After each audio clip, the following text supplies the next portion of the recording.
Hello students, welcome to Panchajanya IAS. ನಾನು ನವೀನ್ ಕುಮಾರ್. ಇವತ್ತಿನ the Hindu ಪತ್ರಿಕೆಯ ವಿಶ್ಲೇಷಣೆಗೆ ನಿಮ್ಗೆಲ್ರಿಗೂ ಸ್ವಾಗತ. ನಿಮ್ಗೆಲ್ರಿಗೂ ತಿಳಿದಿರೋ ಹಾಗೆ ನಿನ್ನೆ ಕೇಳಿದ್ರೆ ನಿಮ್ಗೆ ಗೊತ್ತಿರುತ್ತೆ, ಮೇ 1ರಿಂದ ಪಾಂಚಜನ್ಯ IAS ನ ಹೊಸ ಬ್ಯಾಚ್ ಆರಂಭ ಆಗ್ತಾ ಇದೆ. ಒಂದು ನೀವು ಗಮನಿಸಬೇಕಾಗಿದ್ದು ಏನಂತಂದ್ರೆ, ತುಂಬಾ ಕರೆಗಳು ಬರ್ತಾ ಇದೆ. ಹಾಗಾಗಿ ಕಾಲ್ ಮಾಡೋ ಬದಲು ವಾಟ್ಸ್ಆಪ್ ನಂಬರ್ಗೆ ಮೆಸೇಜ್ ಅನ್ನ ಮಾಡಿ.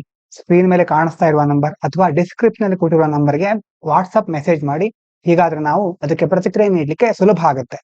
ಕರೆಗಳು ತುಂಬಾ ಬರ್ತಾ ಇದೆ, ಹಾಗಾಗಿ ಮೆಸೇಜ್ ಅನ್ನ ಮಾಡ್ಲಿಕ್ಕೆ ಕೇಳ್ಕೊಳ್ತಾ ಇದ್ದೇವೆ. ಇವತ್ತಿನ ಮುಖ್ಯ ವಿಚಾರಗಳನ್ನ ನೋಡ್ತಾ ಹೋಗೋಣ. ಮೊದಲನೇದು, India France finalise deal for 26 Rafale MS. ಭಾರತ ಮತ್ತೆ ಫ್ರಾನ್ಸ್ ಒಪ್ಪಂದವನ್ನ ಮಾಡ್ಕೊಳ್ತಾ ಇವೆ. India will buy 26 Rafale M fighter jets from France for the navy. ನೌಕಾಪಡೆಗಾಗಿ ಭಾರತ ಸುಮಾರು 64,000 ಕೋಟಿ ಮೌಲ್ಯದ 26 ರಫೇಲ್ M ಫೈಟರ್ ಜೆಟ್ ಗಳನ್ನ ಖರೀದಿ ಮಾಡ್ತಾ ಇದೆ. In a deal worth of 64,000 crore. The jet will start arriving in 2028. 2028ರಿಂದ ಭಾರತಕ್ಕೆ ಬರಲಿಕ್ಕೆ ಪ್ರಾರಂಭ ಆಗುತ್ತೆ.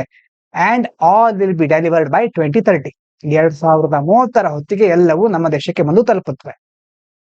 The deal includes training, weapons, spare parts and promise to help India fit Indian-made missile like Astra on the jets. Indian and French teams will also work together to share technology. ಒಪ್ಪಂದದ ಮೂಲಕ ಹಲವಾರು ವಿಭಾಗಗಳನ್ನು ಇಲ್ಲಿ ಮಾಡ್ಕೊಂಡಿದ್ದಾರೆ. ಭಾರತಕ್ಕೆ ಶಸ್ತ್ರಾಸ್ತ್ರಗಳು ಸಿಗುತ್ತೆ, ಬಿಡಿ ಭಾಗಗಳು, ಮತ್ತೆ ಕೆಲವು ಭಾರತೀಯ ಕ್ಷಿಪಣಿಗಳನ್ನ ಅದರಲ್ಲಿ ಜೆಟ್ ಅನ್ನ ಅಳವಡಿಸಲಿಕ್ಕೆ ಸಹಾಯ ಮಾಡುತ್ತೆ ಫ್ರಾನ್ಸು. ಅದೇ ರೀತಿ ತಂತ್ರಜ್ಞಾನವನ್ನ ಹೇಗೆ ಡೆವಲಪ್ ಮಾಡೋದು, ಆ ಜ್ಞಾನವನ್ನು ಸಹ ಹಂಚಿಕೊಳ್ತಾರೆ. ಮುಖ್ಯವಾಗಿ ಫ್ರಾನ್ಸ್ನವರು ನಮ್ಮ ದೇಶದ ಜೊತೆ ಹಂಚಿಕೊಳ್ತಾರೆ. ಹೀಗಾಗಿ ಭಾರತ ಮತ್ತು ಫ್ರೆಂಚ್ ದೇಶಗಳು ಒಟ್ಟಾಗಿ ಕೆಲಸ ಮಾಡುತ್ತವೆ. ಹೀಗಾಗಿ ಈ ಒಪ್ಪಂದ ಡಿಫೆನ್ಸ್ಗೆ ಸಂಬಂಧಪಟ್ಟ ಹಾಗೆ ಬಹಳ ಮುಖ್ಯವಾದದ್ದು ಅಂತ ಹೇಳ್ಬಹುದು. ಮುಂದಿನ ವಿಚಾರ, post of deputy speaker is not symbolic or optional. Deputy speaker, ಉಪಸಭಾಪತಿಯ ಹುದ್ದೆ, ಇದರ ಬಗ್ಗೆ ಹೇಳ್ತಾ ಇದ್ದಾರೆ. Post of deputy speaker is required by the constitution under the article 93. ಸಂವಿಧಾನದ 93ನೇ ವಿಧಿಯ ಅಡಿಯಲ್ಲಿ ಉಪಸಭಾಪತಿಯವರು ಇರಬೇಕು. And it is not optional. ಕೇವಲ ಆಯ್ಕೆ ಅಲ್ಲ, ಇದೊಂಥರ ನಾವು ಬೇಕಿದ್ರೆ ಇಡೋದು, ಬೇಡದಿದ್ರೆ ತೆಗೆಯೋದು, ಈ ರೀತಿ ಅಲ್ಲ, ಅದು ಇಡ್ಲೇಬೇಕು. 93ನೇ ವಿಧಿಯ ಅಡಿಯಲ್ಲಿ ಉಪಸಭಾಪತಿಗಳು ಇರಬೇಕು ಅಂತ ಹೇಳ್ತಾರೆ. It ensures smooth running of Lok Sabha when speaker is not present. ಯಾವಾಗ ಸ್ಪೀಕರ್ ಇರೋದಿಲ್ವೋ ಆವಾಗ ಲೋಕಸಭೆಯ ನಿರ್ವಹಣೆಯನ್ನ ಮಾಡಲಿಕ್ಕೆ ಇದರಿಂದ ಸಹಾಯ ಆಗುತ್ತೆ. ಆವಾಗ ಉಪಸಭಾಪತಿಯವರು ಇಡೀ ಕಾರ್ಯಕಲಾಪಗಳನ್ನ ನಿರ್ವಹಿಸ್ತಾರೆ. Position has been vacant for many years. ಈ ಒಂದು ಉಪಸಭಾಪತಿಯ ಹುದ್ದೆ ಇದೆಯಲ್ವಾ, ಹಲವಾರು ವರ್ಷಗಳಿಂದ ಹಾಗೆ ಖಾಲಿ ಬಿದ್ದಿದೆ. Including the full terms of the 17th Lok Sabha. 17ನೇ ಲೋಕಸಭೆ, ಇಡೀ 17ನೇ ಲೋಕಸಭೆಯಲ್ಲಿ ಉಪಸಭಾಪತಿ ಹುದ್ದೆ ಖಾಲಿ ಹಾಕೊಂಡಿತ್ತು. 17ನೇ ಲೋಕಸಭೆ ಅಂತಂದ್ರೆ 2019ರಿಂದ 2024. And still remain empty in the 18th Lok Sabha also. ಈಗ 18ನೇ ಲೋಕಸಭೆ ನಡೀತಾ ಇದೆಯಲ್ವಾ, ಇದರಲ್ಲೂ ಈ ಹುದ್ದೆ ಖಾಲಿನೇ ಇದೆ. Which goes against constitutional spirit. ಸಂವಿಧಾನಕ್ಕೆ ಸಂಬಂಧಪಟ್ಟ ಹಾಗೆ ಸಾಂವಿಧಾನಿಕ ಮನೋಭಾವಕ್ಕೆ ಇದು ವಿರುದ್ಧ ಆಗಿದೆ. ಸಂವಿಧಾನದಲ್ಲಿ ಈ ಹುದ್ದೆಯನ್ನ ಕಲ್ಪಿಸಿದ್ರು ಅದನ್ನ ನಾವು ಉಪಯೋಗಿಸ್ಕೊಳ್ತಾ ಇಲ್ಲ ಅಂತ ಹೇಳ್ತಾ ಇದ್ದಾರೆ. Not having a deputy speaker creates power imbalance. ಅಂತಂದ್ರೆ ಉಪಸಭಾಪತಿ ಇಲ್ಲದೆ ಇದ್ರೆ ಅಧಿಕಾರದಲ್ಲಿ ಅಸಮತೋಲನ ಆಗುತ್ತೆ. And removes key backup leader during emergencies like speaker's absence, resignation or death. ಯಾವಾಗ ಉಪಸಭಾಪತಿಗಳು ಬೇಕಾಗ್ತಾರೆ ಅಂತಂದ್ರೆ, ಒಂದು ಈಗಿರುವಂತ ಸ್ಪೀಕರ್ ಅವರು ಅನುಪಸ್ಥಿತಿ, ಅವರು ಇಲ್ಲದೆ ಇರಬೇಕಾದ್ರೆ, ರಾಜೀನಾಮೆ ನೀಡಿದ್ರೆ, ಅಥವಾ ಅವರು ಮರಣವನ್ನು ಹೊಂದಿದಾಗ, ಈ ಅಂತ ತುರ್ತು ಸಂದರ್ಭಗಳಲ್ಲಿ ಉಪಸಭಾಪತಿಗಳ ಅವಶ್ಯಕತೆ ಇರುತ್ತೆ. Traditionally the deputy speaker is from the opposition. ಸಾಂಪ್ರದಾಯಿಕವಾಗಿ ಮೊದಲಿಂದ ಉಪಸಭಾಪತಿಗಳನ್ನ ವಿರೋಧ ಪಕ್ಷದವರಿಂದ ಆಯ್ಕೆ ಮಾಡ್ಕೊಳ್ತಾ ಇದ್ರು. To promote fairness and cooperation. ಈ ಮೂಲಕ ಒಂದು ನ್ಯಾಯ, ಇನ್ನೊಂದು ಸಹಕಾರ, ಆಡಳಿತ ಪಕ್ಷ ಮತ್ತೆ ವಿರೋಧ ಪಕ್ಷದವರ ನಡುವೆ ಸಹಕಾರವನ್ನ ಮುಂದುವರ್ಸ್ಕೊಂಡು ಹೋಗ್ಲಿಕ್ಕೆ ಅವರನ್ನ ವಿರೋಧ ಪಕ್ಷದಿಂದ ಆಯ್ಕೆ ಮಾಡ್ತಾ ಇದ್ರು. Not filling this role weakens trust in the democratic practices. ಹಾಗಾಗಿ ಹುದ್ದೆನ ಹೀಗೆ ಖಾಲಿ ಬಿಟ್ಟಿರೋದು ಈ ಪ್ರಜಾಪ್ರಭುತ್ವಕ್ಕೆ ಸಂಬಂಧಪಟ್ಟಂತ ಪದ್ಧತಿಗಳನ್ನ ಎಷ್ಟು ಸಮರ್ಥವಾಗಿ ಇವರು ನಿರ್ವಹಿಸ್ತಾ ಇದ್ದಾರೆ ಅನ್ನೋದ್ರ ಬಗ್ಗೆ ಕೆಲವು ನಂಬಿಕೆಗಳನ್ನ ಇದು ಹಾನಿಗೊಳಿಸುತ್ತೆ. ಅಂತಂದ್ರೆ ಜನರು ಅಂತಂದ್ರೆ ಮುಖ್ಯವಾಗಿ ತಿಳಿದವರು, ಈ ನ್ಯಾಯ ಅಥವಾ ಬೇರೆ ಬೇರೆ ಕಾನೂನುಗಳನ್ನ ತಿಳಿದವರು ಇದರ ಬಗ್ಗೆ, ನ್ಯಾಯ ವ್ಯವಸ್ಥೆಗಳ ಬಗ್ಗೆ, ಸಂಸತ್ತಿನ ಬಗ್ಗೆ ತಮ್ಮ ವಿಶ್ವಾಸವನ್ನ ಕಳ್ಕೊಳ್ತಾರೆ. ಸರ್ಕಾರ ಬೇಕು ಅಂತಾನೆ ಇದನ್ನ ಆಯ್ಕೆ ಮಾಡ್ಲಿಲ್ಲ, ಬೇರೆ ಪಕ್ಷದವರಿಂದ ಆಯ್ಕೆ ಮಾಡ್ಬೇಕಾಗತ್ತೆ ಅಂತ. ಹೀಗೆ ಹಲವಾರು ಬೇರೆ ಬೇರೆ ಟೀಕೆಗಳು ಕೇಳ್ಬರ್ತಾ ಇರುತ್ತೆ. ಇನ್ನು ಮುಂದಿನದು, ನಾಟ್ ಸ್ಟ್ರಾಂಗ್ ಇನಫ್. ಸ್ವಲ್ಪ ಬ್ಲರ್ ಇದೆ ಅನ್ಸುತ್ತೆ, ಆದ್ರೂ ಸ್ವಲ್ಪ ಇಲ್ಲಿ ಕ್ಲಿಯರ್ ಆಗಿರುತ್ತೆ. ಇಲ್ಲಿ ಕೊಟ್ಟಿರುವಂತ ಪಾಯಿಂಟ್ ಗಳನ್ನ ಕ್ಲಿಯರ್ ಆಗಿ ಕೊಟ್ಟಿರ್ತೇನೆ. UN security council condemn the Pahalgam terror attack. ನೀವೇನ್ ನೋಡಿದ್ರಿ ಇದ್ರ ಬಗ್ಗೆ ಸ್ವಲ್ಪ ಅಲ್ವಾ? ಅಂತಂದ್ರೆ ಪಹಲ್ಗಾಮ್ ಭಯೋತ್ಪಾದಕ ದಾಳಿಯನ್ನ ವಿಶ್ವಸಂಸ್ಥೆಯ ಭದ್ರತಾ ಮಂಡಳಿ ಖಂಡಿಸ್ತಾ ಇದೆ. ಆದ್ರೆ ಅದು ಹೇಳಿಕೆ ಇದೆಯಲ್ಲ, ಅದು ಬಹಳ ವೀಕ್ ಆಗಿತ್ತು. ವೀಕ್ ಅಂತಂದ್ರೆ ಏನು? It didn't name the terror group. TRF ಅನ್ನುವಂತ ಗ್ರೂಪ್ ನ ಬಗ್ಗೆ ನಾವು ಮೊದಲನೇ ದಿನ ಕೇಳಿದ್ದೇವೆ. ಪಹಲ್ಗಾಮ್ ದಾಳಿ ಆದ ಮಾರನೇ ದಿನ ಬಂದ ಸುದ್ದಿಯಲ್ಲಿ ಆ ದಿನ ಕೇಳಿದ್ದೇವೆ TRF ಗ್ರೂಪ್ ಇದನ್ನ ಮಾಡಿದೆ ಅಂತ. And it didn't mention its links to Lashkar e Taiba. ಈ TRF ಅನ್ನೋದು ಪ್ರಸಿದ್ಧ ಭಯೋತ್ಪಾದಕ ಸಂಘಟನೆ ಇದೆಯಲ್ಲ, ಲಷ್ಕರ್ ಎ ತೈಬಾ, ಇದರ ಒಂದು ಶಾಖೆ ತರ, ಅದರ ಒಂದು ಬ್ರಾಂಚ್ ತರ ಅಂತ ಅದನ್ನು ಸಹ ಅದು ಯಾವುದು ಇಲ್ಲಿ UNSC ಹೇಳ್ತಾ ಇಲ್ಲ. Known terror outfit. ಹಾಗಾಗಿ ಈ ಸಂಪರ್ಕ ಇರೋದ್ರ ಬಗ್ಗೆ ಲಷ್ಕರ್ ಎ ತೈಬಾ ಹಾಗೂ TRF ನಡುವಿನ ಸಂಬಂಧ ಮತ್ತೆ ಯಾವ ಗುಂಪು ಇದು ಅನ್ನೋದನ್ನ ಈ ಭದ್ರತಾ ಮಂಡಳಿ ಹೇಳಿಲ್ಲ ತನ್ನ ಹೇಳಿಕೆಯಲ್ಲಿ. The statement avoided directly supporting India. ಮತ್ತೆ ನೇರವಾಗಿ ಭಾರತವನ್ನು ಬೆಂಬಲಿಸ್ತಾ ಇಲ್ಲ. Or mentioning that non Muslims were targeted. ಈ ಒಂದು ಘಟನೆಯಲ್ಲಿ ಮುಸ್ಲಿಮೇತರರು ಅಂತಂದ್ರೆ ಮುಸ್ಲಿಂನವರನ್ನ ಬಿಟ್ಟು ಹಿಂದೂಗಳನ್ನಾಗಿರ್ಬಹುದು, ಬೇರೆ ಬೇರೆ ಧರ್ಮದವರನ್ನ ಅವರು ಗುರಿಯಾಗಿಸಿಕೊಂಡು ಈ ದಾಳಿಯನ್ನ ಮಾಡಿದ್ದಾರೆ ಎನ್ನುವುದನ್ನ ಸಹ ಅವರು ಉಲ್ಲೇಖಿಸ್ತಾ ಇಲ್ಲ. Likely because Pakistan link to the group is currently UNSC member. ಯಾಕಂತಂದ್ರೆ ಈಗ ಪಾಕಿಸ್ತಾನ ಈ UNSC ಸದಸ್ಯ ಆಗಿದೆ. And it was backed by China ಪಾಕಿಸ್ತಾನಕ್ಕೆ ಸಪೋರ್ಟ್ ಮಾಡ್ತಾ ಇದೆ. ಹೀಗಾಗಿ UNSC ಪಾಕಿಸ್ತಾನವನ್ನ ಎದುರು ಹಾಕೊಳ್ಬಾರ್ದು ಅನ್ನೋ ಒಂದು ಉದ್ದೇಶದಿಂದ ಹೀಗೆ ಮಾಡಿರಬಹುದು ಅಂತ ಹೇಳ್ತಾ ಇದ್ದಾರೆ. India may now push for stronger action at the UN general assembly and try to get the TRF officially listed as terrorist group. ಹಾಗಾಗಿ ಭಾರತ ಏನ್ ಮಾಡಬೇಕು ಅಂತಂದ್ರೆ ವಿಶ್ವಸಂಸ್ಥೆಯ ಸಾಮಾನ್ಯ ಸಭೆಯಲ್ಲಿ ಕಠಿಣ ಕ್ರಮಗಳನ್ನ ಕೈಗೊಳ್ಳಬೇಕು ಅಂತ ಒತ್ತಾಯಿಸಬೇಕು. ಆ ಮೂಲಕ TRF ಅನ್ನ ಅಧಿಕೃತವಾಗಿ ಒಂದು ಭಯೋತ್ಪಾದಕ ಗುಂಪು ಅಂತ ಪಟ್ಟಿ ಮಾಡ್ಲಿಕ್ಕೆ ಅದನ್ನ ಪ್ರಯತ್ನ ಪಡಬೇಕು. ಆವಾಗ ಬೇರೆ ಬೇರೆ ದೇಶಗಳಿಗೆ ಅದು ಲೀಸ್ಟ್ ಆಗಿರುತ್ತೆ. ಆ ಗುಂಪಿನ ಯಾವುದೇ ಸದಸ್ಯರು ಆ ಗುಂಪನ್ನ ಎಲ್ಲಾ ದೇಶಗಳು ಕಣ್ಣಿಡ್ತವೆ. ಅದರ ವಿರುದ್ಧ ಕಾರ್ಯಾಚರಣೆ ಕೈಗೊಳ್ಳಿಕ್ಕೆ ಬೇರೆ ದೇಶಗಳು ಹೆಲ್ಪ್ ಮಾಡುತ್ತವೆ. ಇನ್ನು ಮುಂದಿನ ವಿಚಾರ, India's urban future is at crossroads. Urban infrastructure ಬಗ್ಗೆ, ಸಿಟಿಗಳ ಬಗ್ಗೆ ಹೇಳ್ತಾ ಇದ್ದಾರೆ. Indian cities are not ready for climate change. ಹವಾಮಾನ ಬದಲಾವಣೆ ಆಗ್ತಾ ಇದೆ, ಜಾಗತಿಕ ತಾಪಮಾನ ಏರ್ತಾ ಇದೆ. ಇದ್ರ ಬಗ್ಗೆ ಎಲ್ಲ ಆವಾಗ ನಾವು ಸುದ್ದಿ ಕೇಳ್ತಾ ಇರ್ತೇವೆ. ಹೀಟ್ ವೇವ್ಸ್, ಬಿಸಿ ಗಾಳಿ ಅಥವಾ ಶಾಖದ ಅಲೆಗಳು, ವಾಟರ್ ಶಾರ್ಟೇಜ್, ನೀರಿನ ಕೊರತೆ ಆಗ್ತಾ ಇದೆ. ಅಂಡ್ ಪವರ್ ಕಟ್ಸ್, ವಿದ್ಯುತ್ ಶಕ್ತಿ ಆವಾಗ ಕಡಿತಗೊಳ್ತಾ ಇದೆ. So all this shows that our cities are struggling with extreme weather and rapid growth. ಒಂದ್ ಕಡೆ ವೇಗವಾಗಿ ಬೆಳೀತಾ ಇವೆ, ಇನ್ನೊಂದ್ ಕಡೆ ಏನಾಗ್ತಾ ಇದೆ, ವೆದರ್ ಕಂಡೀಷನ್ಸ್ ತುಂಬಾ ಕ್ರಿಟಿಕಲ್ ಕಂಡೀಷನ್ಗೆ ಹೋಗ್ತಾ ಇದೆ. ಅಂತಂದ್ರೆ ಹವಾಮಾನ ಸರಿಯಾಗಿ ನಾವು ನಿಭಾಯಿಸ್ಲಿಕ್ಕೆ ಆಗ್ತಾ ಇಲ್ಲ. ಎಷ್ಟೋ ನಗರಗಳಲ್ಲಿ ಇದೆರಡನ್ನ ಸಮತೋಲಿತ ರೀತಿಯಲ್ಲಿ ನಿಭಾಯಿಸ್ಲಿಕ್ಕೆ ಆಗ್ತಾ ಇಲ್ಲ. ಮುಖ್ಯವಾಗಿ ಇದ್ರಲ್ಲಿ ಯಾರು ತೊಂದರೆಯನ್ನು ಅನುಭವಿಸೋರು? ಎಸ್ಪೆಷಲಿ ಅಫೆಕ್ಟಿಂಗ್ ದ ಪುವರ್, ಬಡ ಜನರ ಮೇಲೆ ಪರಿಣಾಮವನ್ನು ಬೀರ್ತಾ ಇದೆ. ಶ್ರೀಮಂತರು ಅಥವಾ ದುಡ್ಡಿರೋರು ತಮಗೆ ಬೇಕಾದ ವ್ಯವಸ್ಥೆಗಳನ್ನ ಮಾಡ್ಕೊಳ್ತಾರೆ. ಬೇಸಿಗೆಗಾಲ ಇರಬಹುದು, ಚಳಿಗಾಲ ಇರಬಹುದು, ಉಷ್ಣತೆ ಯಾವುದೇ ರೀತಿ ಚೇಂಜ್ ಆಗಿದ್ರು ತಮ್ಮ ಹಣದ ಮೂಲಕ ಅವರು ಮಾಡ್ಕೊಳ್ತಾರೆ. ಆದ್ರೆ ಬಡವರು ಒಂದು ಸರ್ಕಾರವನ್ನು ಅವಲಂಬಿಸಿರ್ಬೇಕು ಅಥವಾ ತಾವೇ ಮುಂದೆ ಬಂದು ತಮಗೆ ಬೇಕಾದ ಸೌಕರ್ಯಗಳನ್ನ ಕಲ್ಪಿಸಿಕೊಳ್ಬೇಕು. ಹೀಗಾಗಿ ಅವರ ಪರಿಸ್ಥಿತಿ ಕಷ್ಟಕರವಾಗಿರುತ್ತೆ. Current government ranking don't show the full picture. ಈಗ ಸರ್ಕಾರ ಕೆಲವೊಂದು ಸಾರಿ ಶ್ರೇಯಾಂಕಗಳನ್ನ ಕೊಡುತ್ತೆ, ರ್ಯಾಂಕಿಂಗ್ ಅನ್ನ ಕೊಡುತ್ತೆ. ಅಫಿಷಿಯಲ್ ಇಂಡೈಸಸ್ ಲೈಕ್ ನೀತಿ Aayog SDG 11 rankings miss many real problems. ಈಗ ನೀತಿ ಆಯೋಗದ ಒಂದು SDG 11 ಅಂತ ಕೆಲವೊಂದು ಶ್ರೇಯಾಂಕಗಳಿರುತ್ತೆ, ಅಂದ್ರೆ ರ್ಯಾಂಕಿಂಗು. ಆ ರ್ಯಾಂಕಿಂಗ್ ನ ಮೂಲಕ ಬೇರೆ ಬೇರೆ ರಾಜ್ಯಗಳು ಯಾವ ರೀತಿ ಪರ್ಫಾರ್ಮ್ ಮಾಡ್ತಾ ಇವೆ, ಅದರ ಪರ್ಫಾರ್ಮೆನ್ಸ್ ಗಳು ಯಾವ ರೀತಿ ಇದೆ ಅನ್ನೋದನ್ನ ಅವರು ಪರೀಕ್ಷೆ ಮಾಡಿ ಒಂದು ರ್ಯಾಂಕಿಂಗ್ ಅನ್ನ ಕೊಡ್ತಾರೆ. ಆದ್ರೆ ಈ ರ್ಯಾಂಕಿಂಗ್ ನಲ್ಲಿ ಕೆಲವು ಮುಖ್ಯ ವಿಷಯಗಳನ್ನ ಅವರು ಮಿಸ್ ಮಾಡಿದ್ದಾರೆ. ಉದಾಹರಣೆಗೆ ಸೇಫ್ಟಿ, ಸುರಕ್ಷತೆ, ಇನ್ಕ್ಲೂಸಿವಿಟಿ ಅಂದ್ರೆ ಎಲ್ಲರನ್ನ ಒಳಗೊಳ್ಳೋದು. ಅದರಲ್ಲಿ ಮಾರ್ಜಿನಲೈಸ್ ಸೆಕ್ಟರ್, ಅಲ್ಪಸಂಖ್ಯಾತರು ಇರಬಹುದು, ಹಿಂದುಳಿದ ವರ್ಗಗಳಿರಬಹುದು, ಅವರು ಯಾವ ರೀತಿ ಮುಂದೆ ಬಂದಿದ್ದಾರೆ ಅನ್ನೋದನ್ನ ಕನ್ಸಿಡರ್ ಮಾಡ್ತಾ ಇಲ್ಲ. ಅಂಡ್ ಕ್ಲೈಮೇಟ್ ರೆಡಿನೆಸ್ ಅಂತಂದ್ರೆ ಹವಾಮಾನ ಬದಲಾವಣೆ ಆಗ್ತಾ ಇದ್ದ ಹಾಗೆ ಅದಕ್ಕೋಸ್ಕರ ಒಂದು ಸಿಟಿ ಹೇಗೆ ತಯಾರಾಗಿದೆಯಾ ಇಲ್ವಾ, ಅಂದ್ರೆ ಎಲ್ಲಾ ಕ್ರಮಗಳನ್ನ ಕೈಗೊಳ್ತಾ ಇದ್ದಾರಾ ಇಲ್ವಾ ಅನ್ನೋದನ್ನ ಸಹ ಕನ್ಸಿಡರ್ ಮಾಡ್ತಾ ಇಲ್ಲ. So a new more detailed ranking was created for 10 cities. ಹಾಗಾಗಿ ಆ ಒಂದು ಶ್ರೇಯಾಂಕದಲ್ಲಿ ಕೆಲವು ಕೊರತೆಗಳಿರೋದ್ರಿಂದ ಈಗ 10 ನಗರಗಳಿಗೆ ಸಂಬಂಧಪಟ್ಟ ಹಾಗೆ ಹೊಸದಾದಂತಹ ಶ್ರೇಯಾಂಕವನ್ನು ರಚಿಸ್ತಾ ಇದ್ದಾರೆ. Each city needs its own plan. ಈಗ ದೇಶದಲ್ಲೆಲ್ಲ ತುಂಬಾ ಬೇರೆ ಬೇರೆ ಸಿಟಿಗಳಿದೆ, ಆ ಜಿಯೋಗ್ರಫಿ ಬೇರೆ ಇರುತ್ತೆ, ಮತ್ತೆ ಆ ಕಲ್ಚರಲ್ ಅಂತಂದ್ರೆ ಸಾಂಸ್ಕೃತಿಕವಾಗಿಯೂ ಹಲವಾರು ಭಿನ್ನತೆಗಳಿರುತ್ತೆ. ಹಾಗಾಗಿ ಒಂದೇ ನೀತಿಯನ್ನ ತಂದು ಇಡೀ ದೇಶಕ್ಕೆ ಅಪ್ಲೈ ಮಾಡ್ಬಿಡೋಣ ಅಂತಂದ್ರೆ ಆಗುವುದಿಲ್ಲ. ಪ್ರತಿ ಸಿಟಿಗೂ, ಪ್ರತಿ ನಗರಕ್ಕೂ ತನ್ನದೇ ಆದ ಕೆಲವು ಯೋಜನೆಗಳನ್ನು ರೂಪಿಸಿಕೊಳ್ಳುವ ಅವಶ್ಯಕತೆ ಇರುತ್ತೆ. Cities like Bengaluru, Chennai and Surat are doing better in some areas, but other like Jaipur and Kolkata are far behind. ಕೆಲವೊಂದು ನಗರಗಳು, ಉದಾಹರಣೆಗೆ ಬೆಂಗಳೂರು, ಚೆನ್ನೈ, ಸೂರತ್ ಎಲ್ಲ ಇದೆಯಲ್ವಾ, ಇದು ಕೆಲವು ಕ್ಷೇತ್ರಗಳಲ್ಲಿ ಉತ್ತಮ ಪರ್ಫಾರ್ಮೆನ್ಸ್ ಅನ್ನು ತೋರ್ತಾ ಇದೆ, ಚೆನ್ನಾಗಿ ಕಾರ್ಯನಿರ್ವಹಿಸ್ತಾ ಇವೆ. ಆದ್ರೆ ಕೋಲ್ಕತ್ತಾ ಮತ್ತೆ ಜೈಪುರ್ ಹೀಗೆ ಕೆಲವು ಸಿಟಿಗಳು ಹಿಂದ್ ಬಿದ್ದಿವೆ. Better data, real time tracking and local solutions. ಏನೇನ್ ಬೇಕು? ಮುಖ್ಯವಾಗಿ ಬೆಟರ್ ಡೇಟಾ, ಮಾಹಿತಿ ಸರಿಯಾಗಿ ಸಿಗ್ಬೇಕು. ಯಾವಾಗ ನಮ್ಮ ಹತ್ರ ಸರಿಯಾದ ಮಾಹಿತಿ ಇರುತ್ತೋ ಅದು ಡಿಸಿಷನ್ ಮೇಕಿಂಗ್ ನಲ್ಲಿ ಹೆಲ್ಪ್ ಮಾಡುತ್ತೆ. ರಿಯಲ್ ಟೈಮ್ ಟ್ರ್ಯಾಕಿಂಗ್, ಯಾವಾಗಿಂದ ಒಂದು ಡೇಟಾವನ್ನ ಇಟ್ಕೊಂಡಿರೋದಲ್ಲ, ಈ ಕ್ಷಣದಲ್ಲಿ ಏನಾಗ್ತಾ ಇದೆ ಮುಖ್ಯವಾಗಿ ಅನ್ನೋದನ್ನ ನಾವು ಫೋಕಸ್ ಮಾಡಬೇಕು. ಲೋಕಲ್ ಸೊಲ್ಯೂಷನ್ಸ್, ಸ್ಥಳೀಯ ಮಟ್ಟದಲ್ಲಿ ಏನು ನಾವು ಪರಿಹಾರವನ್ನ ಕೈಗೊಳ್ಳಬಹುದು, ಇದೆಲ್ಲವನ್ನ ನಾವು ಕನ್ಸಿಡರ್ ಮಾಡಬೇಕು. Urgently needed for a fair and sustainable urban future. ಈ 3 ಅಥವಾ ಇದಕ್ಕಿಂತ ಹೆಚ್ಚು ಉತ್ತಮ ವಿಧಾನಗಳನ್ನ ನಾವು ಅಳವಡಿಸಿಕೊಳ್ಳೋದ್ರಿಂದ ಏನ್ ಮಾಡಬಹುದು?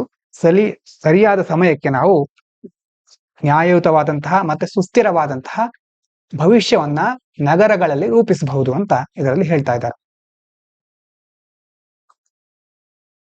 ಇನ್ನು next article, Supreme Court declines ED's plea to bar former TN minister from holding any office. ಇವರ ಬಗ್ಗೆ ನಿನ್ನೆ ನೋಡಿದ್ವಿ ನಾವು.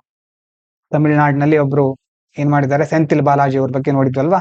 ಅವರನ್ನ ಈಗ ಇಲ್ಲಿ ಹೇಳ್ತಾ ಇರೋದೇನಂತಂದ್ರೆ, ಈಗ ಅವರ ಮೇಲೆ ಟ್ರಯಲ್ ನಡೀತಾ ಇದೆ, ಅಂತಂದ್ರೆ ವಿಚಾರಣೆ ನಡೀತಾ ಇದೆ. ಅವರು ಮನಿ ಲಾಂಡ್ರಿಂಗ್ ಕೇಸ್ ನಲ್ಲಿ ಜೈಲಿಗೆ ಹೋಗಿದ್ರು, ಹಲವಾರು ದಿನಗಳ ಕಾಲ ವಿಚಾರಣೆ ನಡೀತಾ ಇತ್ತು. ಕೆಲವು ದಿನ ಜೈಲಿಂದ ಹೊರಗೆ ಬಂದಿದ್ದಾರೆ ಬೇಲ್ ಮೇಲೆ. ಮತ್ತೆ ಮಂತ್ರಿ ಆಗ್ಲಿಕ್ಕೆ ಹೋಗಿದ್ರು, ಆವಾಗ ಸುಪ್ರೀಂ ಕೋರ್ಟ್ ಅದು ತಪ್ಪು ಅಂತ ಹೇಳಿ ಆಮೇಲೆ ಅವರು ಮತ್ತೆ ರಾಜೀನಾಮೆ ನೀಡಿದ್ರು. ಇಷ್ಟೆಲ್ಲ ಹಿಂದಿನ ದಿನಗಳಲ್ಲಿ ಆಗಿದೆ. ಈಗ ಇಡಿ ಇದೆಯಲ್ವಾ, ಕೇಂದ್ರ ಸರ್ಕಾರದ್ದು, ಅದೇನ್ ಹೇಳ್ತಾ ಇದೆ ಅಂತಂದ್ರೆ, ಕಂಪ್ಲೀಟ್ ಆಗಿ ಅವರನ್ನ ಬ್ಯಾನ್ ಮಾಡ್ಬೇಕು ಅಂತಂದ್ರೆ, ಅವ್ರು ಯಾವುದೇ ಹುದ್ದೆ ಕೊಡಬಾರ್ದು ಅವರಿಗೆ ಅಂತ ಹೇಳ್ತಾ ಇದೆ. ಅದು ಸುಪ್ರೀಂ ಕೋರ್ಟ್ ಅದನ್ನ ನಿರಾಕರಿಸ್ತಾ ಇದೆ.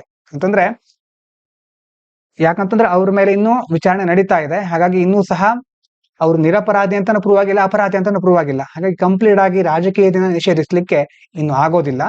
And ED fears delay in justice if he returns to power. ಇದು ಮೊದಲು ನಾವು ನೋಡಿದ ಹಾಗೆ, ಅವ್ರು ಮತ್ತೆ ಸಚಿವರ ಪಾತ್ರಕ್ಕೆ ಬಂದ ಸಚಿವರಾಗಿ ಅಧಿಕಾರ ವಹಿಸ್ಕೊಂಡ್ರೆ ಬೇರೆ ಬೇರೆ ಸಾಕ್ಷ್ಯಗಳನ್ನು ನಾಶ ಮಾಡಬಹುದು ಅನ್ನೋದು ಇಡಿಯ ವಾದ. ಆದ್ರೆ ವಿಚಾರಣೆ ದೀರ್ಘ ಆಗ್ತಾ ಇದೆ ಅನ್ನೋ ಕಾರಣಕ್ಕೋಸ್ಕರ ಅವರನ್ನ ರಾಜಕೀಯದಿಂದ ಶಾಶ್ವತವಾಗಿ ಹೊರಗೆ ಇಡ್ಲಿಕ್ಕೆ ಸಾಧ್ಯ ಇಲ್ಲ ಅನ್ನೋದು ಆ ಒಂದು ಸೆಂಥಿಲ್ ಬಾಲಾಜಿ ಅವರ ಪರವಾಗಿರುವ ವಕೀಲರ ವಾದ. ಇದು ನಡೀತಾನೆ ಇರುತ್ತೆ. ಮುಂದಿನ ವಿಷಯಕ್ಕೆ ಹೋಗೋಣ.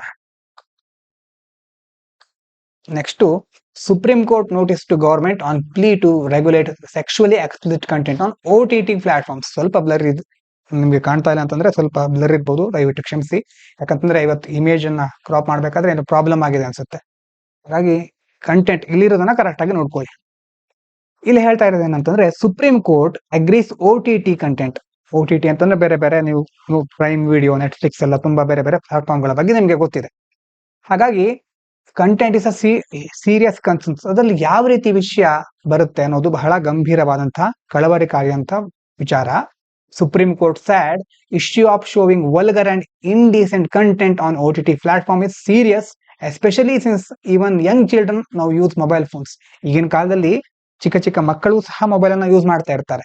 ಹಾಗಾಗಿ OTT ಪ್ಲಾಟ್ಫಾರ್ಮ್ಗಳಲ್ಲಿ ಅಶ್ಲೀಲವಾದಂಥದ್ದು ಮತ್ತೆ ಅಸಭ್ಯ ವಿಷಯವನ್ನು ತೋರಿಸ್ತಾ ಇರೋದು ಬಹಳ ಗಂಭೀರವಾದಂತಹ ಸಮಸ್ಯೆ. ಇದು ಮುಂದೆ ಸಾಮಾಜಿಕವಾಗಿ ಕೆಲವು ದುಷ್ಪರಿಣಾಮಗಳನ್ನು ಉಂಟು ಮಾಡಬಹುದು ಅಂತ ಸುಪ್ರೀಂ ಕೋರ್ಟ್ ಹೇಳ್ತಾ ಇದೆ. ಪೆಟಿಷನ್, ಕೆಲವರು ಅರ್ಜಿ ಸಲ್ಲಿಸಿದ್ರು ಇದ್ರ ಬಗ್ಗೆ. Ask for stricter control on OTT content. ಈ OTTಗಳಲ್ಲಿ ಏನೇನು ಬರುತ್ತೆ ಅದ್ರ ಮೇಲೆ ಕಠಿಣವಾದ ನಿಯಂತ್ರಣವನ್ನ ಮಾಡಬೇಕು, ಸರ್ಕಾರ ಕಠಿಣ ಕ್ರಮಗಳನ್ನು ಕೈಗೊಳ್ಳಬೇಕು ಅಂತ ಅರ್ಜಿನ ಸಲ್ಲಿಸಿದ್ದಾರೆ. Petition requested the creation of national content control authority. ಅಂತಂದ್ರೆ ರಾಷ್ಟ್ರೀಯ ವಿಷಯಗಳಿಗೆ ಸಂಬಂಧಪಟ್ಟಂತ ನಿಯಂತ್ರಣ ಪ್ರಾಧಿಕಾರ. ಆನ್ಲೈನ್ ಅಥವಾ ಅಂತರ್ಜಾಲದಲ್ಲಿ ಬರುವಂತಹ ವಿಷಯಗಳನ್ನ ನಿಯಂತ್ರಿಸಲಿಕ್ಕೋಸ್ಕರ ಒಂದು ಬೇರೆಯದೇ ಪ್ರಾಧಿಕಾರವನ್ನ ರಚಿಸಬೇಕು. ಅದು ಎಲ್ಲವನ್ನ ಕಂಟ್ರೋಲ್ ಮಾಡುತ್ತೆ. To stop sexually explicit content on OTT and social media. ಸಾಮಾಜಿಕ ಮಾಧ್ಯಮದಲ್ಲಿ ಮತ್ತೆ ಈ ಬೇರೆ ಬೇರೆ OTTಗಳಲ್ಲಿ ಲೈಂಗಿಕತೆಗೆ ಸಂಬಂಧಪಟ್ಟಂತಹ ವಿಷಯಗಳನ್ನ ತಡೆ ಹಿಡಿಬೇಕು. ಅದಕ್ಕೋಸ್ಕರ ಈ ಪ್ರಾಧಿಕಾರವನ್ನು ರಚಿಸಬೇಕು. The court has asked the central government to respond. ಈ ಅರ್ಜಿಗೆ ಸಂಬಂಧಪಟ್ಟ ಹಾಗೆ ಕೇಂದ್ರ ಸರ್ಕಾರಕ್ಕೆ ಪ್ರತಿಕ್ರಿಯೆ ನೀಡಲಿಕ್ಕೆ ಈಗ ಸುಪ್ರೀಂ ಕೋರ್ಟ್ ಕೇಳ್ತಾ ಇದೆ. ಇದಕ್ಕೆ ಏನ್ ಮಾಡ್ತೀರಿ ನೀವು? ಹಾಗಾದ್ರೆ ಬೇರೆ ಬೇರೆ ಅರ್ಜಿಗಳು ಬರ್ತಾ ಇದೆ, ಇಂಥ ಸಮಸ್ಯೆಗಳಿದೆ, ಏನಾದ್ರೂ ಮಾಡ್ತೀರಾ ಇಲ್ವಾ ಅಂತ ಸೆಂಟರ್ಗೆ ಕೇಳ್ತಾ ಇದೆ. ಇನ್ನೂ ಸಹ ಉತ್ತರ ಸಿಕ್ಕಿಲ್ಲ. ಮುಂದಿನ ವಿಚಾರ, in 2024 India's military expenditure was 9 times that of Pakistan. SIPRI ಅನ್ನೋದು ಒಂದು ರಿಪೋರ್ಟ್. ಅದ್ರ ಮೂಲಕ ಏನ್ ಹೇಳ್ತಾ ಇದ್ದಾರೆ ಅಂತಂದ್ರೆ, India spent 9 times more than Pakistan on its military in 2024. 2024ರಲ್ಲಿ ನಾವು ಮಿಲಿಟರಿಗೋಸ್ಕರ ಎಷ್ಟು ಖರ್ಚು ಮಾಡಿದೀವಲ್ವಾ, ಅದು ಪಾಕಿಸ್ತಾನಕ್ಕಿಂತ 9 ಪಟ್ಟು ಜಾಸ್ತಿ ಇದೆ. India's military spending was $86.1 billion. ಇನ್ನು ಪಾಕಿಸ್ತಾನದಷ್ಟಿತ್ತು $10.2 ಬಿಲಿಯನ್. ಹಾಗಾಗಿ ಸುಮಾರು ನಿಯರ್ಲಿ 9 ಪಟ್ಟು ಜಾಸ್ತಿ ನಾವು ಖರ್ಚು ಮಾಡಿದ್ದೇವೆ. ಇನ್ನು global military spending is rising. ಎಲ್ಲಾ ಕಡೆ ಇಡೀ ಜಗತ್ತಿನಲ್ಲಿ ಮಿಲಿಟರಿ ಮೇಲೆ ಖರ್ಚು ಮಾಡ್ತಾ ಇರತಕ್ಕಂಥ ಪ್ರಮಾಣ ಜಾಸ್ತಿ ಆಗ್ತಾ ಇದೆ, ಎಸ್ಪೆಷಲಿ ಡ್ಯೂ ಟು ವಾರ್ಸ್ ಅಲ್ವಾ. ಹಲವಾರು ಯುದ್ಧಗಳ ಬಗ್ಗೆ ನಾವು ನೋಡ್ತಾ ಇದ್ದೇವೆ. Countries like Russia, China, Ukraine increased their defence budgets allot. ಮುಖ್ಯವಾಗಿ ರಷ್ಯಾ, ಚೀನಾ ಮತ್ತೆ ಯುಕ್ರೇನ್ ನಲ್ಲಿ ಡಿಫೆನ್ಸಿಗೋಸ್ಕರ ಮೊದಲು ಅಲೋಕೇಟ್ ಮಾಡ್ತಾ ಇದ್ರಲ್ವಾ, ಎಷ್ಟು ಹಣ ಬಿಡುಗಡೆ ಮಾಡ್ತಾ ಇದ್ರು ಅದನ್ನ ಜಾಸ್ತಿ ಮಾಡ್ತಾ ಇವೆ. With Ukraine using 34% of it's GDP just for the military, highest in the world. Ukraine ತನ್ನ GDPಯ 34% ಅನ್ನ ಮಿಲಿಟರಿಗೋಸ್ಕರ ಬಳಸ್ತಾ ಇದೆ. ವಿಶ್ವದಲ್ಲಿ ಹೆಚ್ಚು ಖರ್ಚು ಮಾಡ್ತಾ ಇರುವಂತ ದೇಶ GDPಗೆ ಕಂಪೇರ್ ಮಾಡಿದ್ರೆ. ಇನ್ನು Russia declares 3-day truce in Ukraine for next week. Russia ಏನ್ ಹೇಳ್ತಾ ಇದೆ, 3 ದಿನಗಳ ಕದನ ವಿರಾಮವನ್ನು ಘೋಷಿಸ್ತೇವೆ ಅಂತ ಹೇಳ್ತಾ ಇದ್ದಾರೆ. Russian president Putin announced a 72-hour seize fire from May 8 to May 10 to mark Victory Day in the World War II, but Ukraine dismissed it as a temporary move. Russia 3 ದಿನಗಳ ಕಾಲ ಕದನ ವಿರಾಮನ ಘೋಷಿಸ್ತಾ ಇದೆ. ಯಾಕಂತಂದ್ರೆ May 8ರಿಂದ May 10 ತನಕ ಅವರು ಯಾವಾಗ 2ನೇ ಮಹಾಯುದ್ಧ ಆದಾಗ ಗೆದ್ದ ಒಂದು ಉತ್ಸಾಹವನ್ನ, ಸಂಭ್ರಮವನ್ನ ಮತ್ತೆ ಈಗ ಆಚರಿಸ್ಲಿಕ್ಕೋಸ್ಕರ, ಆ ವಿಜಯ ದಿನವನ್ನ ಆಚರಿಸ್ಲಿಕ್ಕೋಸ್ಕರ 72 ಗಂಟೆಗಳ ಕಾಲ ಕದನ ವಿರಾಮನ ಘೋಷಿಸಿದ್ದಾರೆ. ಆದ್ರೆ ಯುಕ್ರೇನ್ ಇದನ್ನ ಏನ್ ಹೇಳ್ತಾ ಇದೆ, ಇದು ತಾತ್ಕಾಲಿಕ ಕ್ರಮ ಅಷ್ಟೇ, ಮತ್ತೆ ಅವರು ಬೇರೆ ಬೇರೆ ಕ್ರಮಗಳನ್ನ ಕೈಗೊಳ್ಳಬಹುದು, ಜನರಿಗೆ ಹಾನಿಯನ್ನ ಉಂಟು ಮಾಡಬಹುದು ಅನ್ನೋದು ಯುಕ್ರೇನ್ನ ಹೇಳಿಕೆ. Ukraine wants longer seize fire. Ukraine ಏನ್ ಹೇಳ್ತಾ ಇದೆ, ಇಷ್ಟು ಸಾಕಾಗೋದಿಲ್ಲ, ದೀರ್ಘಕಾಲದ ಕದನ ವಿರಾಮ ನಾವು ಬಯಸ್ತಾ ಇದ್ದೇವೆ. Ukraine rejected Russia's short truce and called for lasting ceasefire of at least 30 days. 3 ದಿನಗಳನ್ನೋದು ಬಹಳ ಚಿಕ್ಕ ಅವಧಿ, ಸುಮಾರು 30 ದಿನಗಳಾದ್ರೂ ನೀವು ಶಾಶ್ವತವಾಗಿ ಕದನ ವಿರಾಮವನ್ನು ಘೋಷಿಸಬೇಕು ಅಂತ ಯುಕ್ರೇನ್ ಹೇಳ್ತಾ ಇದೆ. Ensure peace, emphasising the need for real solution to the war. ಇದರಿಂದಾಗಿ ಮುಖ್ಯವಾಗಿ ಶಾಶ್ವತವಾಗಿ ಶಾಂತಿ ಸ್ಥಾಪನೆ ಆದ್ರೂ ಆಗಬಹುದು, ಮತ್ತೆ ಯುದ್ಧಕ್ಕೆ ಒಂದು ಪರಿಹಾರ ಸಿಗಬಹುದು ಅನ್ನೋದು ಯುಕ್ರೇನ್ನ ವಾದ. ಇನ್ನು ಸೈನ್ಸ್ಗೆ ಸಂಬಂಧಪಟ್ಟ ಹಾಗೆ ಕೊನೆಗೆ ಒಂದು ಆರ್ಟಿಕಲ್ ಇದೆ. Study reveals urban spider creates webs to block noise. ಜೇಡರ ಬಲೆಯನ್ನು ನೋಡಿರ್ತೇವೆ ಅಲ್ಲ ನಾವು, ಜೇಡರ ಬಲೆಯ ವಿಶೇಷತೆ ಏನು ಅಂತ ಕೊಟ್ಟಿದ್ದಾರೆ. Spiders living in ನಾಯ್ಸಿ cities. ಈಗ ಆ ಒಂದು ಜೇಡ ದೊಡ್ಡ ಸೌಂಡ್ ಬರ್ತಾ ಇರೋ ವಾಯು ಮಾಲಿನ್ಯ, ಶಬ್ದ ಮಾಲಿನ್ಯ, ಹೀಗೆ ಬೇರೆ ಬೇರೆ ಮಾಲಿನ್ಯಗಳು ಜಾಸ್ತಿ ಇರುವಂತಹ ನಗರದಲ್ಲಿ ಇದ್ರೆ ಆ ಜೇಡ ಏನ್ ಮಾಡುತ್ತೆ, ಆ ಜೋರಾದ ಶಬ್ದದ ಕಂಪನಗಳನ್ನ ಕಡಿಮೆ ಮಾಡ್ಕೊಳ್ಳಿಕ್ಕೆ ತನ್ನ ಬಲೆಯನ್ನ ನಿರ್ಮಿಸುತ್ತೆ. ಅವಾಗ ಏನಾಗುತ್ತೆ ಅಂತಂದ್ರೆ ಆ ಗದ್ದಲದ ವಾತಾವರಣದಲ್ಲಿ ಹೊಂದ್ಕೊಳ್ಳಿಕ್ಕೆ ಅದು ಹೆಲ್ಪ್ ಮಾಡುತ್ತೆ ಆ ಜೇಡಕ್ಕೆ, helping them adapt to the noisy environment. ಈಗ ಇದು ನಗರದಲ್ಲಿರೋ ಜೇಡ ಆಯ್ತು. ಇನ್ನು while spider from quieter or rural areas build webs that amplify vibration to detect prey. ಅಂತಂದ್ರೆ ಈಗ ಹಳ್ಳಿಗಳಲ್ಲಿ ನಿಶಬ್ದವಾದ ಪ್ರದೇಶದಲ್ಲಿ ಜೇಡ ಇರುತ್ತಲ್ವಾ, ಅದು ಬಲೆಯನ್ನ ನಿರ್ಮಿಸುತ್ತೆ. ಆ ಬಲೆಯ ಮೂಲಕ ಅದಕ್ಕೆ ತನ್ನ ಬೇಟೆಯನ್ನ ಪತ್ತೆ ಹಚ್ಚಲಿಕ್ಕೆ ಸಾಧ್ಯ ಆಗುತ್ತೆ. ಯಾವ್ದಾದ್ರು ಬೇಟೆ ಹತ್ರ ಬರ್ತಾ ಇದೆಯಾ, ಆವಾಗ ಬಲೆ ಕಂಪಿಸುತ್ತೆ. ಆ ಕಂಪನಗಳಿಂದ ನಮ್ಮ ಬೇಟೆಯನ್ನ ಗುರುತಿಸ್ಕೊಳ್ಳುತ್ತವೆ, ಅವು ಬೇಟೆಯನ್ನ ಪತ್ತೆ ಹಚ್ಕೊಳ್ಳುತ್ತವೆ. ಅದಕ್ಕೋಸ್ಕರ ಆ ಜಾಲಗಳನ್ನ, ಬಲೆಯನ್ನ ನಿರ್ಮಿಸುತ್ತವೆ. Impact of noise pollution on wildlife. ಇದರಿಂದ ನಮ್ಗೇನು ಗೊತ್ತಾಗುತ್ತೆ ನೋಡಿ. Study highlights how urban noise pollution affect how animals like spiders behave and adapt. ಚಿಕ್ಕ ಚಿಕ್ಕ ಜೇಡದಂತಹ ಜೀವಿಗಳಿಗೂ ಸಹ ಎಷ್ಟು ಅಫೆಕ್ಟ್ ಆಗ್ತಾ ಇರುತ್ತೆ. ನಾವೇನೇನೋ ಬಿಲ್ಡಿಂಗ್ ನಿರ್ಮಾಣ ಮಾಡ್ತಾ ಇರ್ತೇವೆ, ಅದು ನಮ್ಗೆ ಏನು ಅಲ್ಲದೆ ಇರಬಹುದು, ಆದ್ರೆ ಜೀವ ವೈವಿಧ್ಯತೆಯಲ್ಲಿ ಅವ್ರು ಯಾವ ರೀತಿ ಅಡಾಪ್ಟೇಷನ್ ಮಾಡ್ಕೊಳ್ತಾ ಇದಾವೆ ಆ ಅನಿಮಲ್ಗಳು, ಬೇರೆ ಬೇರೆ ಜೀವಿಗಳು. Rising concern about its impact on other wildlife in cities. ಹಾಗಾಗಿ ಕೇವಲ ಜೇಡ ಮಾತ್ರ ಅಲ್ಲ, ಬೇರೆ ಬೇರೆ ಪ್ರಾಣಿಗಳ ಮೇಲೂ ಯಾವ ರೀತಿ ಇದು ಪರಿಣಾಮ ಬೀರಬಹುದು ಅನ್ನೋದ್ರ ಬಗ್ಗೆ ಈ ಸ್ಟಡಿ ತಿಳಿಸ್ತಾ ಇದೆ, ಈ ಒಂದು ಅಧ್ಯಯನ. ಇನ್ನು ನೀಡ್ ಫಾರ್ ಮೋರ್ ರಿಸರ್ಚ್. ಯಾವುದೇ ಆದ್ರೂ ಹೆಚ್ಚಿನ ಅಧ್ಯಯನದ ಅವಶ್ಯಕತೆ ಇರುತ್ತೆ, ಸಂಶೋಧನೆ ಜಾಸ್ತಿ ಮಾಡಬೇಕು. Experts stress the importance of studying how urbanization affect animals and their habitats, as noise pollution may have serious effects on species that live in cities. ಮುಖ್ಯವಾಗಿ ಶಬ್ದ ಮಾಲಿನ್ಯ, ಬೇರೆ ಬೇರೆ ಮಾಲಿನ್ಯಗಳಿಂದಾಗಿ ಜೀವಿಗಳ ಮೇಲೆ ಯಾವ ರೀತಿ ಪರಿಣಾಮ ಉಂಟಾಗ್ತಾ ಇದೆ. ಈ ನಗರೀಕರಣ ಅಂತ ಕರಿತೇವೆ, ಅರ್ಬನೈಸೇಷನ್. ಆ ಒಂದು ಪ್ರಾಣಿಗಳ ಆವಾಸ ಸ್ಥಾನ, ಎಲ್ಲಿ ಜೀವಿಸ್ತಾವೋ ಅಲ್ಲಿಯ ಒಂದು ಸ್ಥಳ, ಅದು ಯಾವ ರೀತಿ ಬದಲಾಗ್ತಾ ಇದೆ. ಹೀಗೆ ಇದನ್ನೆಲ್ಲವನ್ನ ಸ್ಟಡಿ ಮಾಡೋ ಅವಶ್ಯಕತೆ ಇದೆ. Similar to human impact like air and carbon pollution. ಮನುಷ್ಯರು ಏನೇನೆಲ್ಲ ಮಾಡ್ತಾ ಇರ್ತಾರೆ, ಅದರಿಂದ ಕಾರ್ಬನ್ ಪೊಲ್ಯೂಷನ್ ಆಗ್ತಾ ಇರುತ್ತೆ, ಅದೇ ರೀತಿ ಏರ್ ಪೊಲ್ಯೂಷನ್ ಆಗ್ತಾ ಇರುತ್ತೆ. ಹೀಗೆ ಇಂಥ ಅಧ್ಯಯನಗಳಿಂದ ಹವಾಮಾನ ಮತ್ತೆ ವಾತಾವರಣ, ಜೀವ ವೈವಿಧ್ಯತೆ, ಬಯೋಡೈವರ್ಸಿಟಿ ಎಲ್ಲವೂ ಹೇಗೆ ಬದಲಾಗ್ತಾ ಇದೆ ಅನ್ನೋದನ್ನ ನಾವು ಇನ್ನಷ್ಟು ಹೆಚ್ಚು ಅಧ್ಯಯನ ಮಾಡಬೇಕಾಗಿದೆ ಅಂತ ಇದರಲ್ಲಿ ಹೇಳ್ತಾ ಇದ್ದಾರೆ.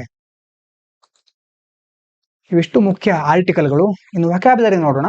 ಡ್ಯೂರಿಂಗ್ ದಿ ಡಿಬೇಟ್, ಚರ್ಚೆ ಮಾಡುವ ಸಂದರ್ಭದಲ್ಲಿ ಸ್ಪೀಕರ್ ಲ್ಯಾಂಬಾಸ್ಟೆಡ್ ದ ಗೌರ್ಮೆಂಟ್. ಲ್ಯಾಂಬಾಸ್ಟೆಡ್ ಅಂತಂದ್ರೆ ತೀವ್ರವಾಗಿ ಟೀಕಿಸೋದು. ಗೌರ್ಮೆಂಟ್ ಅನ್ನ ತೀವ್ರವಾಗಿ ಟೀಕಿಸಿದ್ರು ಅವರು. For being two partisan. Partisan ಅಂತಂದ್ರೆ ಪಕ್ಷಪಾತಿಯಾಗಿರೋದು. ಗೌರ್ಮೆಂಟ್ ಏನ್ ಮಾಡಿದೆ, ಪಕ್ಷಪಾತಿ ಆಗಿದೆ ಈಗ. Only caring about their own group ಅಂತಂದ್ರೆ ಪಕ್ಷಪಾತ ಅಂದ್ರೆ ನಿಮ್ಗೆ ಕೇಳಿರಬಹುದು ಶಬ್ದವನ್ನ. ತನ್ನ ಪಕ್ಷವನ್ನ ಹೆಚ್ಚು ಬೆಂಬಲಿಸುವುದು, ಬೇರೆ ಪಕ್ಷದವರಿಗೆ ಯಾವುದೇ ಮನ್ನಣೆ, ಬೆಂಬಲ, ಸಹಕಾರ ಕೊಡದೇ ಇರೋದು. ಸ್ಟ್ರಾಂಗ್ ಫ್ಯಾಲಾಂಕ್ಸ್ ಅಂತಂದ್ರೆ ಸಮೂಹ. Strong phalanx of supporters stood behind the leader. ಆ ಒಂದು ನಾಯಕರ ಹಿಂದೆ ದೊಡ್ಡ ಮಟ್ಟದ ಸಪೋರ್ಟ್ ಇತ್ತು, ದೊಡ್ಡ ಸಮೂಹನೇ ಇತ್ತು. Showing unity. However many people's credulity ಅಂತಂದ್ರೆ ಬಿಲೀವಿಂಗ್ ಟೂ ಈಸಿಯಾಗಿ ನಂಬಿಡೋದು ಎಲ್ಲವನ್ನ. ಎಷ್ಟೋ ಜನ ಏನ್ ಮಾಡ್ಬಿಡ್ತಾರೆ, ಈಸಿಯಾಗಿ ನಂಬಿಡ್ತಾರೆ. Let them to believe false promises. ಈಗ ವಾಟ್ಸಪ್ ಯೂನಿವರ್ಸಿಟಿ ಎಲ್ಲ ನೀವು ನೋಡಿರ್ತೀರ, ಅದರಲ್ಲಿ ಸುದ್ದಿ ಬರ್ತಾನೆ ಇರುತ್ತೆ, ಈಸಿಯಾಗಿ ಅದನ್ನ ನಂಬೋ ತರನೇ ಇರುತ್ತೆ. ಎಮೋಷನಲ್ ಆಗಿದೆ ಅದನ್ನ ನಂಬ್ತಾರೆ. ಅದೇ ರೀತಿ ಇಲ್ಲೂ ಸಹ ಕ್ರೆಡ್ಯುಲಿಟಿ ಅಂತಂದ್ರೆ ಈಸಿಯಾಗಿ ನಂಬಿಟ್ರು ಜನ ಫಾಲ್ಸ್ ಪ್ರಾಮಿಸ್ ಗಳನ್ನ. Some unwitting citizens. ಅನ್ವಿಟಿಂಗ್ ಅಂತಂದ್ರೆ ಅರಿವಿಲ್ಲದೆ ಇರೋದು, not knowing. Even spread wrong information without knowing the truth. ಸತ್ಯ ಯಾವ್ದು ಅಂತ ತಿಳ್ಕೊಳ್ಳದೆ ಅದನ್ನ ಬೇರೆ ಕಡೆ ಸಹ ಸ್ಪ್ರೆಡ್ ಮಾಡಿದ್ರು ಅಂತ. ನಿನ್ನೆ question PYQ, object of the Butler committee 1927 was to. ಇದಕ್ಕೆ ಉತ್ತರ D, improve the relationship between the government of India and the Indian states. ಇವತ್ತಿನ ಕ್ವಶನ್ ನೋಡಿ, the swadeshi and boycott were adopted as methods of struggle for the first time during the ಯಾವಾಗ agitation against the partition of Bengal, home rule movement, non cooperation movement, visit of the Simon Commission of India. ಯಾವಾಗ ಅಂತ ತಿಳ್ಕೊಂಡು comment ಮಾಡಿ. Mains question ನಿಮಗೋಸ್ಕರ ಇದೆ. The post of deputy speaker is required by the constitution but it has remained vacant for many years. Why is the deputy speaker important and what problems can happen if this post is not filled. ಇನ್ನೊಂದ್ಸಾರಿ ನೀವು ಲಕ್ಷ್ಮೀಕಾಂತನ ಓದಿದ್ರೆ ಅಥವಾ ಓದೋ ಒಂದು ಯೋಚನೆ ಇಟ್ಕೊಂಡಿದ್ರೆ ಈ ಒಂದು ಕಾನ್ಸೆಪ್ಟ್ ಮೇಲೆ ಸಹ ಫೋಕಸ್ ಮಾಡಿ. ಯಾಕಂದ್ರೆ ಹಲವಾರು ವರ್ಷಗಳಿಂದ ಈ ಹುದ್ದೆ ಖಾಲಿ ಇದೆ. ಕೆಲವೊಂದ್ಸಾರಿ ಮೇನ್ಸ್ ಅಲ್ಲಿ ಕೇಳುವ ಸಾಧ್ಯತೆ ಇರುತ್ತೆ. ಥಿಂಕ್ ಮಾಡ್ಲಿಕ್ಕೆ ಇರುವಂತ ಕ್ವಶನ್ ನೋಡಿ, how would you handle situation where your senior orders you to implement a policy. ನಿಮ್ಮ ಸೀನಿಯರ್ ಒಬ್ರು ದೊಡ್ಡ ಅಧಿಕಾರಿಗಳು ನಿಮ್ಗೊಂದು ಆರ್ಡರ್ ಮಾಡ್ತಾರೆ, ಒಂದು ಪಾಲಿಸಿನ ಇಂಪ್ಲಿಮೆಂಟ್ ಮಾಡಬೇಕು ಅಂತ. That you personally believe unethical but legal. ಆದ್ರೆ ಪಾಲಿಸಿ ಹೇಗಿದೆ ಅಂತಂದ್ರೆ ನಿಮ್ಮ ಮನಸ್ಸಿಗೆ ತಿಳ್ಕೊಂಡ ಹಾಗೆ ನೀವು ಏನ್ ಅನ್ಕೋತಾ ಇದ್ದೀರಾ ಅಂತಂದ್ರೆ ಅದು ಅನ್ಎಥಿಕಲ್, ನೈತಿಕವಾದಂಥದ್ದಲ್ಲ. ಅದರಲ್ಲಿ ಕೆಲವೊಂದು ತೊಡಕುಗಳಿದೆ. ನೈತಿಕವಾಗಿ ಸಮರ್ಥನೀಯವಾದ ಶಾಸನ ಅಥವಾ ಪಾಲಿಸಿ ಅಲ್ಲ ಅದು. ಆದ್ರೆ ಲೀಗಲ್ ಹೌದು. ಲೀಗಲ್ ಅಂತಂದ್ರೆ ಕಾನೂನಾತ್ಮಕವಾಗಿ ಯಾವುದೇ ತೊಂದರೆ ಇಲ್ಲ. ಹಾಗಾಗಿ ಪಾಲಿಸಿ ಅಂತಂದ್ರೆ ಏನು, ಅನ್ಎಥಿಕಲ್ ಅಂತ ನಿಮ್ಗೆ ಅನಿಸ್ತಾ ಇದೆ, ಆದ್ರೆ ಲೀಗಲ್ ಹೌದು ಅದು. ಇದನ್ನ ಹೇಗೆ ಹ್ಯಾಂಡಲ್ ಮಾಡ್ತೀರಾ, ಹೇಗೆ ಅವರನ್ನ ಕನ್ವಿನ್ಸ್ ಮಾಡ್ತೀರಾ ಅಥವಾ ಯಾವ ಕ್ರಮವನ್ನು ಕೈಗೊಳ್ತೀರಾ? ಮುಖ್ಯವಾಗಿ ಇದು ಎಥಿಕ್ಸ್ ನಲ್ಲೂ ಕೇಳ್ತಾರೆ, ಎಷ್ಟು ಸಾರಿ ಇಂಟರ್ವ್ಯೂದಲ್ಲೂ ಇದನ್ನ ಕೇಳಿದ್ದಾರೆ. ಹಾಗಾಗಿ ಇದ್ರ ಬಗ್ಗೆ ಥಿಂಕ್ ಆದ್ರೂ ಮಾಡಿ. ಇದ್ರ ಬಗ್ಗೆ ನಿಮ್ಗೆ ಈಗಲೇ ಯೋಚನೆ ಮಾಡಿದಿರೋ ಗೊತ್ತಿಲ್ಲ, ಆದ್ರೆ ಇಂಥ ಕ್ವಶನ್ಗಳನ್ನ ಆಗಾಗ ನೋಡ್ತಾ ಇದ್ರೆ ಯೋಚನೆ ಮಾಡ್ಲಿಕ್ಕೆ ನಿಮ್ಗೆ ಕೆಲವೊಂದು ಹೊಸ ವಿಷಯಗಳು ಸಿಗಬಹುದು. ಯಾವ್ದಾದ್ರು ಕರೆಂಟ್ ಅಫೇರ್ಸ್ ನೋಡಿದಾಗ ನಿಮ್ಗೆ ಅಲ್ಲಿ ಸುಳಿವುಗಳು ಸಿಗಬಹುದು. ಹಾಗಾಗಿ ಇದ್ರ ಬಗ್ಗೆ ಥಿಂಕ್ ಮಾಡ್ಲಿ ಅಂತ ಕೊಟ್ಟಿರೋದು. ಇವಿಷ್ಟು ಇವತ್ತಿನ ಮುಖ್ಯ ವಿಚಾರಗಳು. ಇಷ್ಟು ಹೊತ್ತಿನ ತನಕ ಕೇಳಿದ ಎಲ್ಲರಿಗೂ ಧನ್ಯವಾದಗಳು. ಇದು ಪಾಂಚಜನ್ಯ IAS.